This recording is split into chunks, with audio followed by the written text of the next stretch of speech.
Hello there, Brick Fanatics. The LEGO Group and Nintendo are teasing Ocarina of Time Zelda in LEGO form for the first time. And you might think to yourself, we've already got Ocarina of Time Zelda LEGO, haven't we? No, I mean Ocarina of Time Princess Zelda as a minifigure for the first time officially, which is one of the most hotly desired minifigures for the past 30 years, and also one of the most common bootleg minifigures you'll come across if you ever go to, for example, a Comic-Con or a gaming expo. There had been rumours and rumblings for a while that we would be getting another Legend of Zelda set and that it would feature some kind of battle between Link and the villain of the series, Ganondorf. And it turns out that that's half right, because here we see what is clearly the climactic final battle from the Ocarina of Time, where instead of facing off against Ganondorf, Link fights against his piggy alter ego Ganon. Zelda lore can be a little bit confusing for the uninitiated, so just very quickly, if he's hot, he's Ganondorf.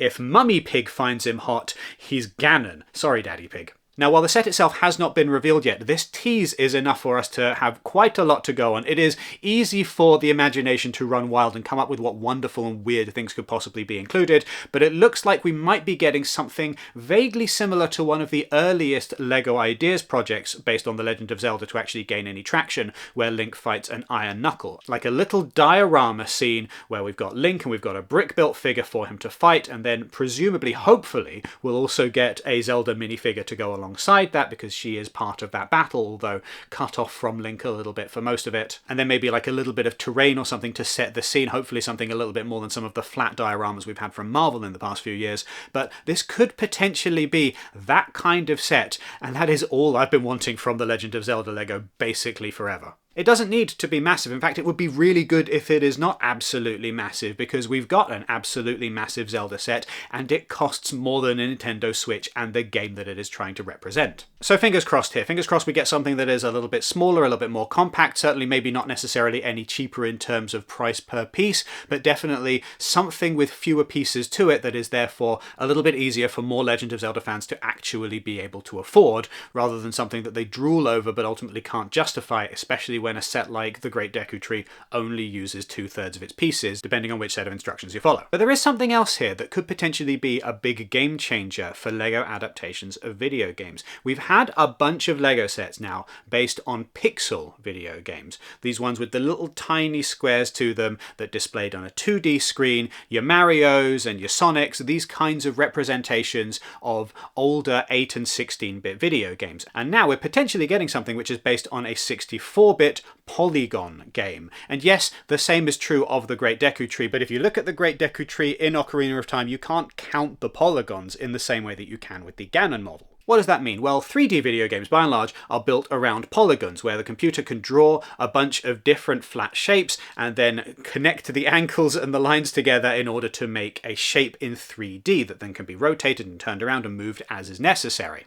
And so games start looking more and more and more like real life. But some of these early 3D games from the Nintendo 64 era, from the PlayStation 1 era, all look what we call low poly, because they have a low polygon count. It's the best that the computers could do at the time. And the characters all end up looking very angular, very sharp. There are a lot of lines here. There are not a lot of curves, because a curve in one of these games is actually made up of a bunch of very, very small polygons. But that wasn't an option for these games. They couldn't render a huge number of polygon shapes, and so as a result everything looks a little bit chunky, a little bit blocky, a little bit crunchy.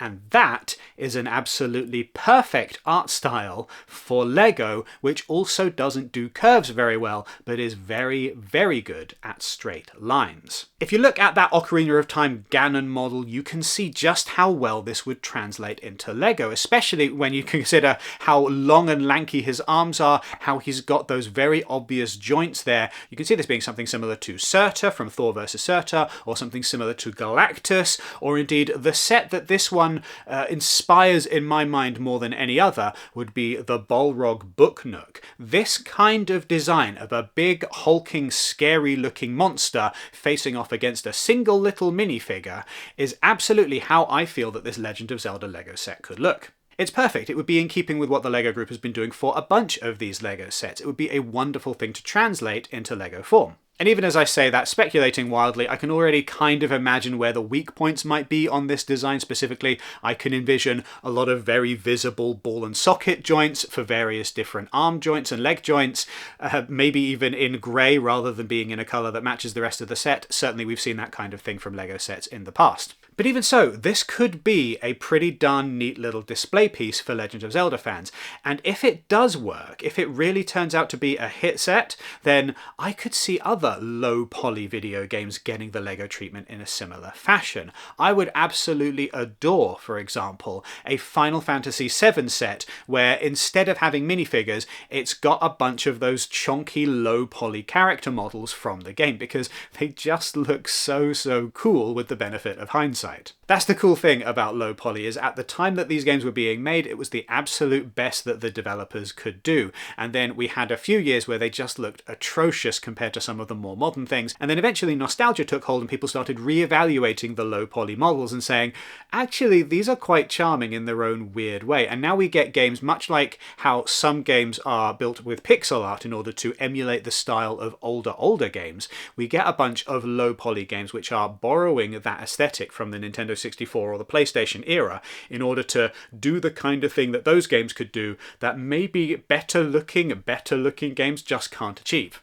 So if the thing that Nintendo and the LEGO Group are teasing here turns out to be an Ocarina of Time diorama, and if that diorama happens to feature a low poly Ganon, and if that set ends up being a success, which I can't imagine why it wouldn't, everything Nintendo LEGO has been selling like gangbusters for years now, then this might just be the birth of the low poly era for LEGO adaptations of popular video games. There are a bunch of cool games from around about the same time as Ocarina of Time that would look absolutely brilliant as LEGO sets, although I can imagine the LEGO Group maybe wanting to skip past Tomb Raider. Anyway, what are you hoping for from a potential next Legend of Zelda LEGO set? Let us know in the comments down below, and do all of the rest of the YouTube things. You know the drill by now. Hit the thumbs up button, hit the subscribe button, hit the notification bell. If you're going to be making any LEGO.com purchases in the near future, you can use the affiliate link in the description or the QR code that is currently on screen to help out the channel. We get a little bit of a kickback when you make a purchase through those links. Doesn't cost you a penny extra. You can go to brickfanatics.com for coverage of all things LEGO, and you can sign up to our newsletter so that you never miss anything LEGO related ever again. Thank you very much for watching, and have a wonderful day.